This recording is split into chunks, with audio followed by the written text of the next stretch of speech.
Hi folks, it's Darcy from the purposefulpantry.com. I am so excited to be a part of this collaboration in CANUARY with all of these amazing channels this month. And today I'm going to be doing vegetable stock that I took from these vegetable scraps that I keep in my freezer, and then I'm going to clean out on my refrigerator and turn it in to this amazing vegetable stock that will be shelf stable in my pantry. Okay, I'm going to first say I'm honored and excited to be part of this CANUARY collaboration because it's an amazing thing to be a part of. The inspiration that's coming from all of these canning videos all month long will help you stock your pantry full of foods that your family will love.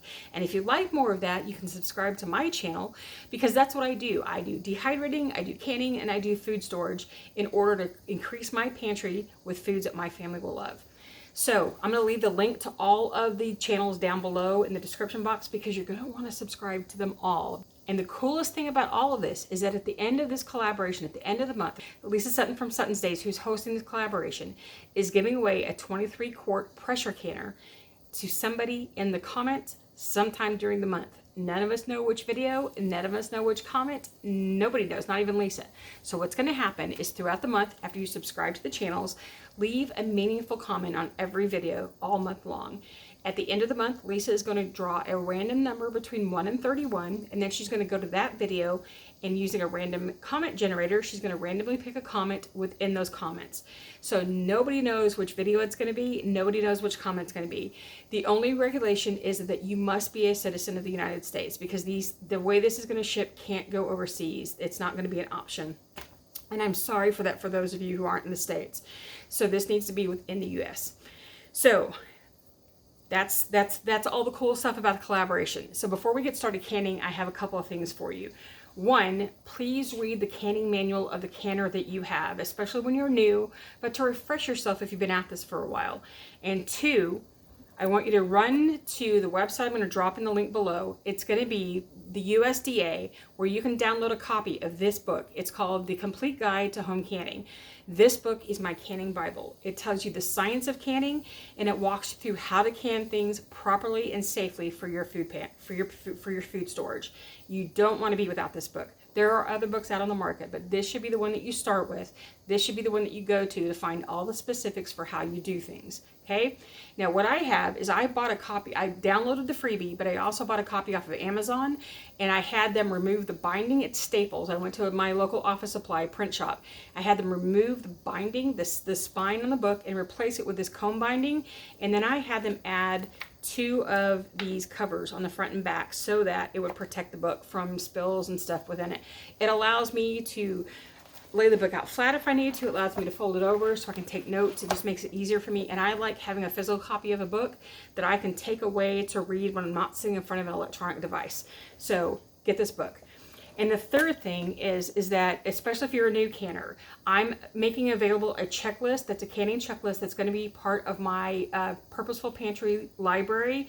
It is on my website. The link is going to be down below. You have to join the newsletter, and then it will give you an access code to get into the library, and it's full of printables that you can print off. Included will be this canning checklist so that you can kind of walk through the process, and I talk about it in the video while I'm doing the process, and I will have a copy of what it looks like right here so you know. Okay, so are you ready to get started? Let's go. Okay, what I have is a bag full of the last of my frozen vegetables. You'll see that, you know, they look pretty bad because they've been frozen. I have, let's see, there are some leftover leeks, some celery, some carrots, some onions, some carrots, some onions, some celery, some leeks, and some carrots. One big clove of garlic that I'm going to take out because I'm not going to, no, that's the end of, that is the, yeah, I'm not going to put the garlic in there. I'll save that for something else. But this is my veggie bag from the last, I don't know, month and a half, 2 months. So we're going to just drop this into a pot of water. And I'm going to take some extra onions that I had. So these are going in now. What I also have, I need to wash really quickly first. I have this bag of parsnips and carrots that I haven't used up. Okay, well, I'll do a really quick rough chop of some of this. I'm going to actually get rid of that part. There is no magic formula for a vegetable stock. You can put in whatever you would like. The only thing that you probably wouldn't want to put in are things that will make it cloudy, like potatoes. And you don't want to overly season it because too much seasoning will alter the flavor of whatever you're going to be using it to cook in. The water that you put into your pot, also, there is no formula. If you have a very large stock pot and a very small amount of vegetable stock or vegetables to go into your stock, you're going to get a light flavored, light colored stock. If you have a huge amount of vegetables to go in whatever size pot you have and just a little water, you're going to have a very deep, rich stock. So it's kind of like whatever you have available, make it. And if it's a little too rich for you, or you want to lighten it up some, you want to stretch a little bit, you can always add some hot water to at the end to kind of stretch it some. But what I have now is this pot full of the vegetables. And I'm going to add a small handful of peppercorns. Top off. A teaspoon and a half, maybe, and a little bit more. I'm going to add about 3 of these. These are Old Bay leaves, and I've had them for quite a while, so I'm going to go ahead and do 3. I'm going to add a little sea salt. I'm not going to add a ton because I don't want to over season this, and that way I can adjust it for whatever dish I'm making. That's what I'll season in the final thing. Okay, what else I'm going to add to it is some parsley and some extra celery, which about half of this is going to be tucked away now for my next bag of veggie stock, because I want to make sure that I have plenty to start my next one, and I'll be doing some dehydrating of veggie stock after this, so I want to make sure that I have plenty of base for that to go too. So I'm going to take about half of this, pre-washed, all ready to go. Chop this up a little bit.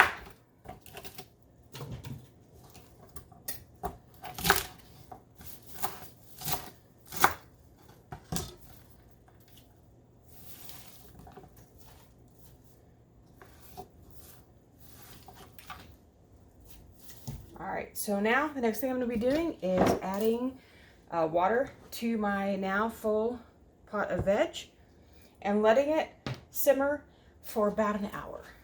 Okay, what you just missed was me not filming the part that I just did.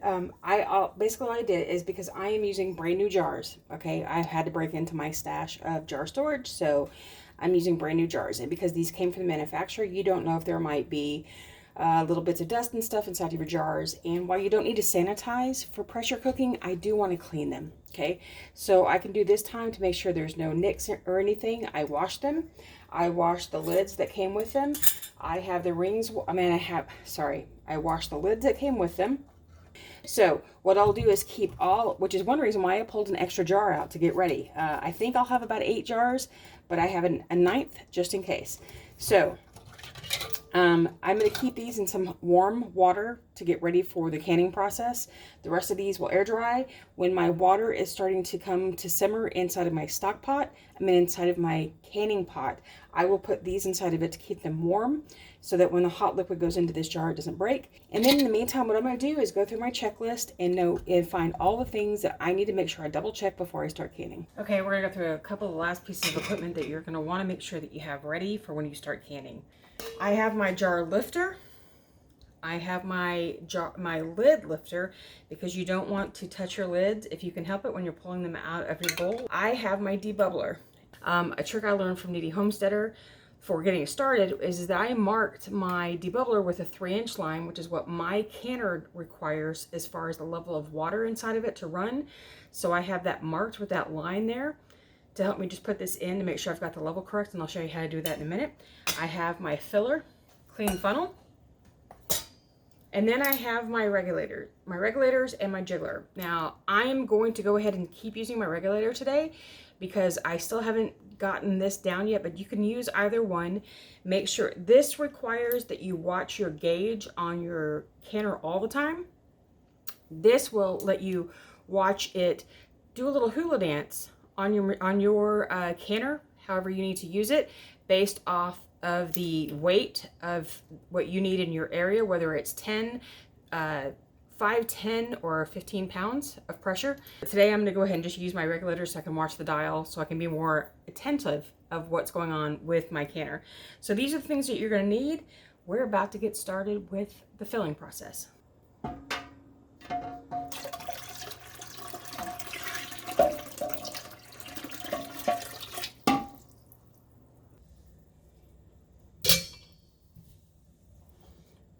Okay, what I'm about to do now is strain my vegetable broth into a fine mesh colander.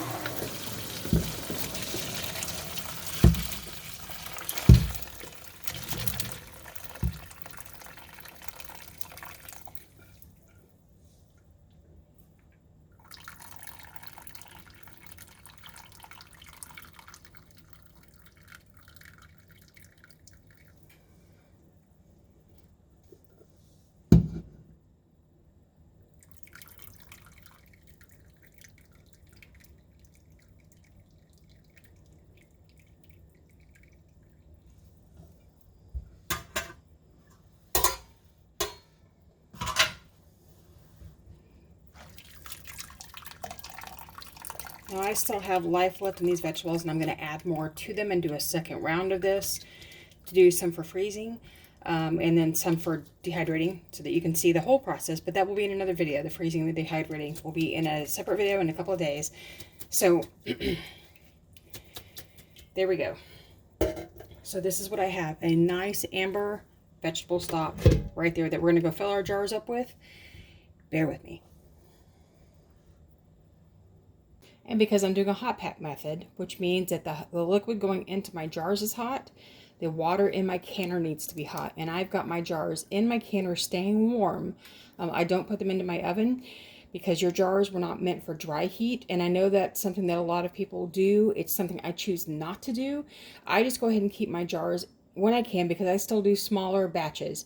I keep my jars in my canner to make sure they stay warm, so that when I'm putting the hot liquid into them, they don't shatter from the change in temperature between the cold jar and hot liquid.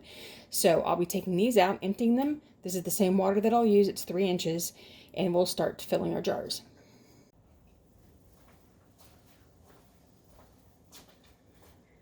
One last thing I forgot to tell you about is that I keep a bowl of vinegar and a paper towel or 2 here handy for cleanup.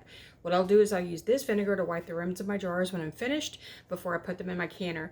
I also keep an extra couple here just in case I need to clean up a mess. I don't want to use this paper towel to clean up any messes because I need to keep these clean for what they're used for. So prepared to see my shirt covered in liquid by the time we're finished with this. Be prepared to see liquid on the ground. I mean on the countertop because I'm kind of messy, but here we go. Okay, so what we have now is my jar has just come out of my canner. I've emptied it. I'm placing it on the table. What I'm going to do is fill this with liquid. I'm going to go to the 1-inch headspace line, which is about right here at this rim. I'm going to use my funnel to place inside, and it's about 2 ladles of liquid. Just a little over 2. And I do them just a little shallow so that I don't spill everywhere because I tend to be a bit messy. Right at that spot, and I'll double check. Just a tad light. Put a little more in. There we go. Now, I'm going to test with my debubbler to make sure that I'm at that inch. It touches. So the next thing we're going to do is we're going to take a little vinegar. We're going to run it around the rim of our jar to make sure that it's clean, that there are no fats on it if you were running anything that had fats, and that it's clean from my hands and oils being on that lid, on that rim. Sorry, put this here. Now we're going to take our lid, warm lid from warm water, place it on our jar. Then I'm going to take my ring and I'm going to place it on my jar. Remember, your jar is hot. Don't touch it. Now what I'm going to do is make this where I don't crank it and I don't let it loose. I don't want it to move when I do this. This is called hand tight. So you've just caught where it starts to tighten up a little bit. That's where you stop. If it's too loose, you may get siphoning. If it's too tight, you may also get siphoning. Now what we're going to do is put our jar inside of our canner.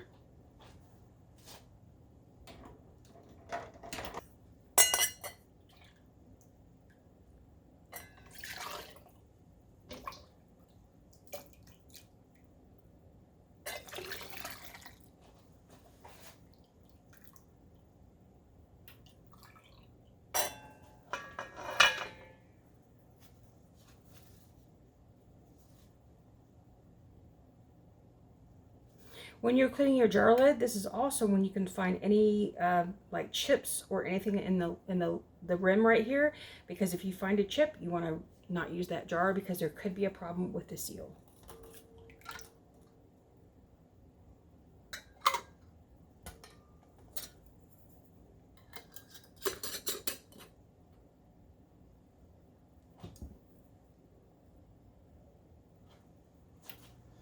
As you can see, I have a little bit left over. I'll just put that into a jar by itself and put it in the refrigerator and use it up today or tomorrow when I cook something for dinner. Okay, before I put the lid on, I've got my heat cranked up to about 3/4 of the way to make sure that I get this up to temperature as quickly and to get the steam going inside the canner. But what I want to do first is inspect this one last time to make sure my gasket looks good, to make sure that my lid lock is free and clear to open, and that my vent pipe is clear. All right, so I'm locked. What I'm going to be looking for, see if we can get around to here, you can see it, is I'm going to be looking for a shot of steam coming out of this vent pipe that is solid. I know you cannot see the steam in the camera, but it is a good solid, well, you can see how the numbers are changing. There is a good solid a vent of steam coming out now, so I have set my timer for 10 minutes. As soon as that 10 minutes is up, we'll put the regulator on and we'll be good to start. Okay, my timer just went off, so I'm going to put my regulator on. What you should see happen really quickly after that is my lid lock will pop up and we will be on the road. And what I'm looking for, okay, what we're doing now is we're waiting for the canner to come up to pressure. So you've seen that it's moved a little bit. I've got the canner going almost at full heat. Not quite, but close to it. And yes, you'll see my Christmas tree is still up because today is Epiphany. It stays up through Epiphany.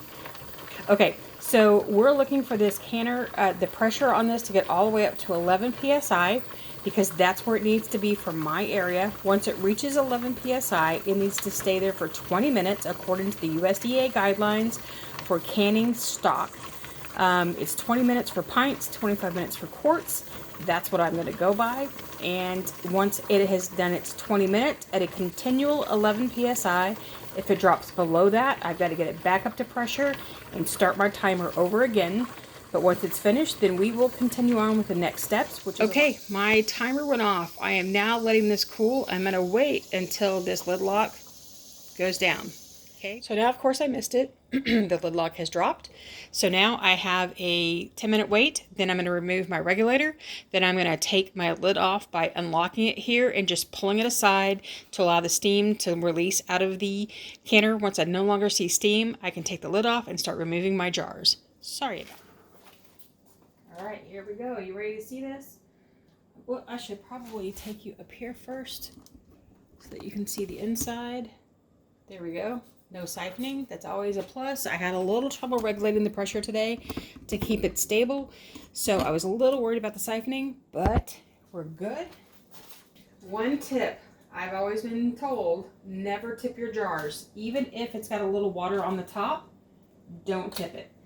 And I'm sad that most of these have already pinged while they were sitting here in the canner depressurizing. So we won't be hearing, I don't think we'll hear even a ping, because I can tell these have all sealed. Lids are popped down on all of them. So what we're doing is we're going to go ahead and leave them on this, we're going to leave them here for the next 24 hours. We're just going to let them cool. They're still bubbling. I don't know if you can see the bubbles in there, but they are still bubbling. Then we're going to remove the rings, and then we're going to wash all of the cans in good hot water. Soapy hot water to remove any of the residue that might be on the outside of your jar, because you don't want that becoming a problem in your storage. Then you will label your jars and store them in a cool, dark place. So here we go. Here is the vegetable stock, all ready to go to sit through the cooling process before we wash, remove the rings, and then store in the pantry. 8 jars. 1, 2, 3, 4, 5, 6, 7, 8 jars. So I've got a couple more tips for you. Just a second. All right, so how do you use this? in place of water for any recipe that you want to do where the component needs a lot of flavor. So rice, quinoa, couscous, if you want to add it to anything like when you're cooking potatoes, you can do it in any kind of thing that you want to just replace the water. You're getting some extra vitamins and minerals from it. You're getting more flavor than just the water, and it's just perfect for doing so many things. So don't forget, there's the canning giveaway. Subscribe to all of the channels below. Leave a meaningful comment on every CANUARY video during the month of January. And 2, go grab your free canning checklist. It's in my Purposeful Pantry library, which you can join through the newsletter. It is a 2-page checklist that gives you the supplies that you should have, the requirements for your Presto canner. This will be a little different if you have an All-American because I don't use one. I don't feel like I can give you the instructions for that. But this is if you're using a Presto canner at least, okay? Thanks for watching today. I hope that this gave you some confidence to start canning, to start stocking your pantry full of food that your family will love. If you'd like to see more of my canning videos, there'll be a link here. There'll be a link here to my last series called Dry-Cember for dehydrating. If you're interested in learning how to dehydrate, I walk you through the beginning and end process of how to do the basics of dehydrating. Thank you again, and I will see you next time.